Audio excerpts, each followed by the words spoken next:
Arrival in Haliriel and a Mysterious Presence, Part 5. The air buzzed with excitement as the party made its way through the dwarven gates, escorted by a small contingent of dwarven guards. A mix of anticipation and curiosity seemed to ripple through the crowds that had gathered to watch the arrival of the Windstrider, a sleek vessel that had never before been seen in this part of Hybris. The ship, infused with air magic and powered by ancient runes, glinted in the sunlight, a marvel of engineering that caught the eye of every onlooker. To those who had only heard of such magic, the sight was nothing short of breathtaking. For the party, it felt like an omen, an arrival that was as much symbolic as it was literal. The dwarven settlement, a bustling place of merchants and traders, lay at the base of the dwarven gates.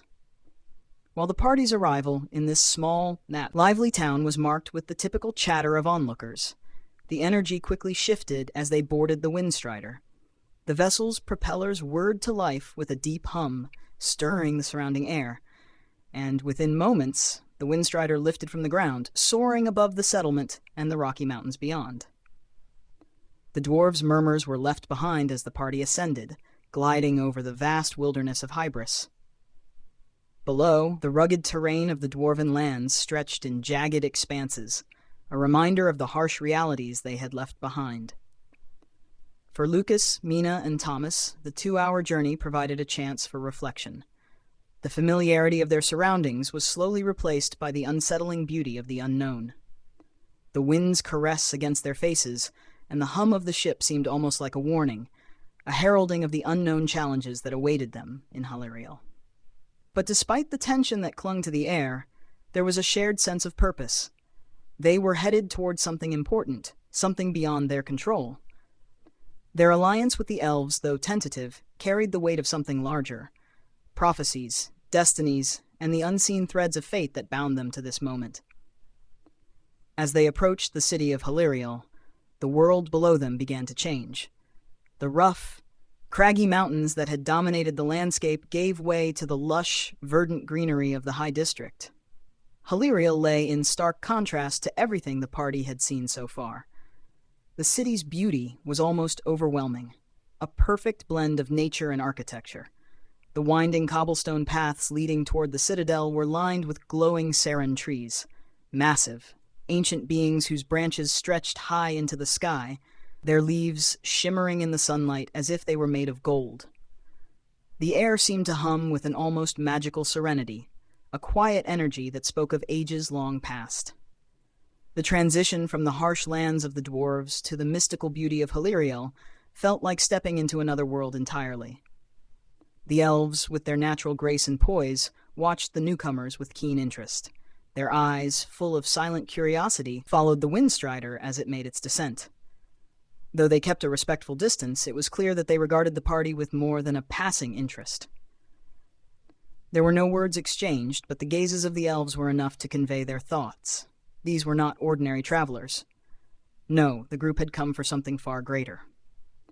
And though Haliriel was a city of peace and harmony, the tension in the air was unmistakable. Whether it was the arrival of strangers from another land, or the significance of the prophecy that followed them, the elves sensed that something significant was unfolding before their very eyes. As the Windstrider touched down in the High District, the party was greeted not as simple travelers, but as VIPs, guests of extraordinary importance. Their arrival was met with formalities, an air of reverence that suggested the party's visit was not just ceremonial, but political in nature. A procession of elves in fine robes awaited them, bearing symbols of authority that marked their high status in the city. These envoys, some of whom held small scrolls adorned with golden seals, greeted Lucas, Mina, Thomas, Dira, and the rest of the group with courteous bows. There was no grand fanfare, no trumpet blasts, but the solemnity of the moment spoke volumes. This was a moment that carried weight, a moment that had been planned for long before their arrival. As the group disembarked from the Windstrider, they were ushered down the path leading into the heart of Haliriel.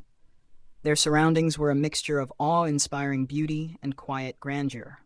The streets, lined with golden leaves and delicate flowers, felt almost like a living part of the city.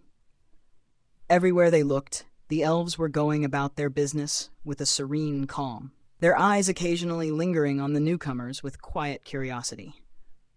The High District, where the most influential members of Haliriel's society resided, was a place that felt both ancient and timeless. The architecture of the district was a perfect reflection of the elves' relationship with nature, a blend of organic design and elegant stonework, with buildings that seemed to emerge from the land itself, as if grown rather than built. The air was thick with anticipation as the group made their way toward the citadel. Every step seemed to be weighed with purpose, every gesture carrying the weight of their arrival. The glances from the elves spoke volumes. They were watching, waiting, trying to discern the true purpose of the visitors. Was it simply the prophecy that had brought them here, or was there something more? The city's beauty, its calm, and the presence of its people all seemed to carry a deeper meaning that the party could not yet fully comprehend. The moment they arrived at the citadel's grand entrance, the group was met by a figure of commanding presence, the Queen of the Elves. She stood tall and regal, her hair a cascade of silver that shimmered in the sunlight. The crown of leaves and jewels upon her head marked her as royalty, but it was her aura of power and wisdom that truly set her apart. She was a living testament to the majesty of Haliriel, a being who had witnessed countless ages pass, yet remained ever graceful and unwavering. The Queen's eyes, a piercing shade of green, scanned the party with an intensity that spoke not just of her station, but of the depth of her experience. The Queen spoke with the calm assurance of one who was both deeply rooted in her own authority and deeply attuned to the flow of nature and magic around her. She did not greet them with the flourish of a monarch, but rather with the quiet confidence of someone who had long understood the intricacies of fate and destiny. Her voice was soft, but her words carried the weight of someone who had lived for centuries and seen the ebb and flow of power and politics across the land. "Welcome to Haliriel," she said, her words a gentle breeze that seemed to wrap around them. "You have come at a time of great change, though you may not yet see it." As she spoke, the air around her seemed to shift. The leaves from the saron trees, which had been gently swaying in the breeze, rose into the air, caught in an invisible current. The wind seemed to respond to her very presence, swirling around her in a graceful dance. The very elements bent to her will, lifting the leaves in delicate spirals, forming intricate patterns before returning to the ground with a soft rustle. The sight was mesmerizing. Lucas and Mina, both sensitive to the magic around them, couldn't help but stare. The mastery of air magic that the Queen displayed was awe-inspiring. It was as though the very wind itself had become an extension of her being, an expression of her power, wisdom, and control over the forces of nature. For them, it was both inspiring and intimidating, a reminder of how far they had yet to go in understanding the magic that flowed through their world. In that moment, it became clear that Haliriel was a city of more than just beauty. It was a place of deep power. And the Queen, with her mastery over the elements, was its embodiment. The path that lay ahead of them in this city, with its quiet tensions and hidden forces, was fraught with challenges they had yet to fully understand.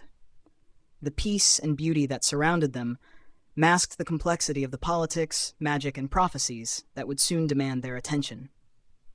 For Lucas and Mina, this was only the beginning of their journey in Haliriel, and the weight of what they had come to accomplish hung heavily in the air, just as it did in the breeze that danced around the Queen.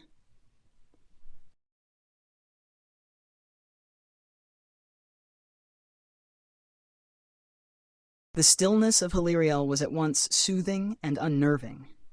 The city, with its towering saron trees and elegant stone structures, seemed to hum with a kind of quiet, mystical energy.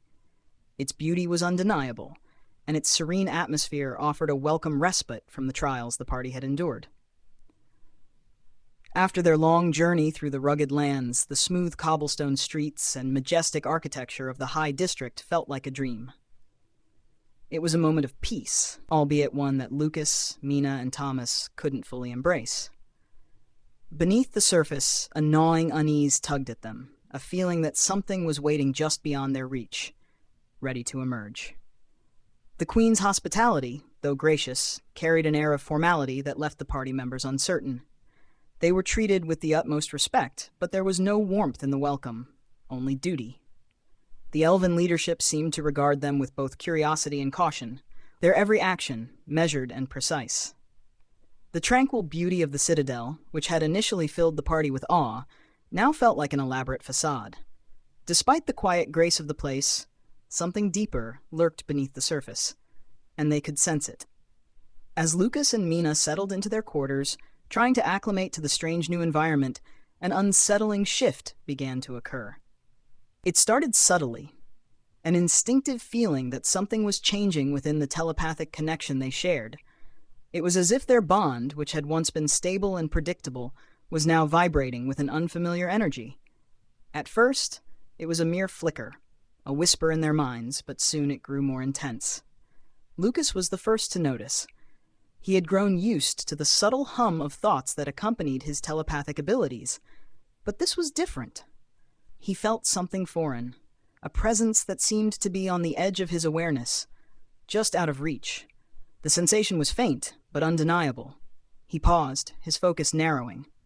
His telepathic senses had been growing stronger since the encounter with the Sent Ones, but this new connection was unlike anything he had felt before. It was a thread, a distant link that tugged at him from somewhere in the city. He couldn't place it, but he knew it was important. Mina, too, felt the change. She had been quiet, her mind still processing the enormity of their arrival in Haliriel when the sensation first brushed against her. It was a ripple, an echo in the telepathic link they shared. She glanced at Lucas, who was clearly sensing the same thing. They exchanged a silent look, both of them unsure of what was happening, but instinctively knowing that it was significant. This was no random disturbance. It was a sign of something greater, something they were meant to encounter. The connection was stronger than anything they had felt before. There was a sense of urgency to it, a pull toward an unknown presence that was seemingly waiting for them. Yet, despite the intensity of the feeling, they couldn't quite discern who, or what, this presence was. It was as if they were being drawn toward a crossroads where their paths would intertwine with someone they had never met, but whose role in their fate was already written. The sensation mirrored what they had felt when they first connected to one another, but this time it was not a person they knew. It was someone new, someone who might change everything. "We need to find out who this is," Lucas said quietly, his voice low but filled with an urgency that mirrored the telepathic link he shared with Mina. Mina nodded, her brow furrowed in concentration. "I feel it too. But who could it be?" Before they could discuss it further, Lucas turned to the Queen. Her presence, ever regal and calm, was like a force of nature, and they could sense that she might hold the answers they were seeking. The Queen had seemed so poised and self-assured in their meeting, her air magic an expression of her control over the world around her. She was clearly someone of great importance, and if anyone in this city could help them understand the strange presence they were sensing, it would be her. "Your Majesty," Lucas began, his voice steady despite the growing sense of urgency in his mind. "We're experiencing a disturbance in our connection. We believe there's someone in the city, someone we need to meet. Could you?" The Queen's sharp green eyes met his, her expression unreadable for a moment. She seemed to contemplate his words, her gaze narrowing slightly, as if she were weighing the gravity of the request. Without breaking her gaze, she turned toward one of her envoys, her voice calm but commanding. "Send word to the High District. Have guards bring this individual to me." The words were simple, but there was an underlying weight to them. The Queen's authority was absolute, and her actions, though composed, carried the force of centuries of leadership. It was clear to Lucas and Mina that they had just crossed a threshold. This was no ordinary request. The Queen herself had noticed the shift in the air, the pull of destiny that seemed to beckon toward this unknown presence. The quiet beauty of Haliriel now seemed like a mask, hiding the complex web of fate that was beginning to unravel around them. Meanwhile, deep within the city, Candace was walking through the High District, her senses alive with the overwhelming beauty of her surroundings. The city was like nothing she had ever seen, a blend of nature and architecture that seemed to breathe with life. The massive Saron trees, towering and ancient, cast shadows across the cobblestone streets, and the air was thick with the scent of flowers and fresh earth. Candace's steps were deliberate, but her heart raced with a growing sense of unease. She had been brought here with little explanation. Her presence met with the same cold scrutiny the party had faced. The elves, their features sharp and impassive, watched her every move with a silent intensity. They did not speak to her, but their gazes followed her with an air of cautious calculation. Candace, despite her training and experience, couldn't shake the feeling that she was being tested. She had been sent here, guided by forces she couldn't yet understand, and the weight of her unknown fate pressed heavily on her chest. The guards who accompanied her were silent, their faces unreadable. They moved with precision, as if every step they took was carefully calculated. The streets, though beautiful, seemed suffocating. The air itself felt thick with tension, and Candace couldn't help but wonder what had brought her here. Why did she feel as though something was waiting for her, something far beyond her understanding? As they moved deeper into the high district, the towering citadel loomed ahead. Its high towers rose above the city, their spires piercing the sky. The sight of it filled Candace with awe, but also with a creeping sense of foreboding. She was being led inside, but she couldn't help but feel that this was a place where destiny was shaped, where futures were decided. She was brought before the high elves in a vast chamber. The room was filled with a palpable sense of weight. There was no welcome here, only the quiet scrutiny of those who had seen much and understood even more. The high elves, draped in ceremonial robes, regarded her with silent intensity as she entered the room. Their eyes seemed to pierce her very soul, as if they could see into the depths of her being. Candace could feel their judgment, their watchful gazes, but there was no comfort in the silence. There was only a growing sense of urgency, as though her presence here was not just a coincidence. Unbeknownst to Candace, her arrival marked the beginning of a new chapter in her journey, one that would soon intertwine with the fates of Lucas, Mina, and Thomas. The pull she felt, the sense of connection to something greater, was not a random occurrence. The threads of destiny were pulling tighter, and soon Candace would discover just how deeply she was tied to the events unfolding in Haliriel. As the high elves deliberated in hushed tones, Candace stood at the center of the room, waiting for answers that would come only when the time was right. The city of Haliriel, with its quiet beauty and hidden dangers, was now a stage for a greater drama, one in which Candace would play a pivotal role. The air in the high temple of nature was thick with a tension that clung to the walls of the chamber. Candace, seated at one end of a long, polished marble table, shifted uncomfortably. The sacred space around her reflected the quiet majesty of the elves, towering columns of living wood entwined with delicate vines, soft beams of sunlight filtering through the canopy of leaves that made up the ceiling. Nature and architecture merged seamlessly, a testament to the elves' reverence for both the world around them and the ideals they upheld. The room, serene in its beauty, felt anything but peaceful in the moment. On the opposite side of the table, the three high elves sat in a quiet, deliberate manner, their eyes fixed on Candace and her companion Jarek. At the far end, an elder elf, his long silver hair braided intricately, exuded an air of ancient wisdom. His sharp, knowing gaze bore into Candace, as if he could see through the very fabric of her being. Beside him, a stern, regal female elf, her crown of leaves seeming to shimmer with an otherworldly energy, sat with her arms crossed. Her expression was unreadable, though her presence carried an unmistakable authority.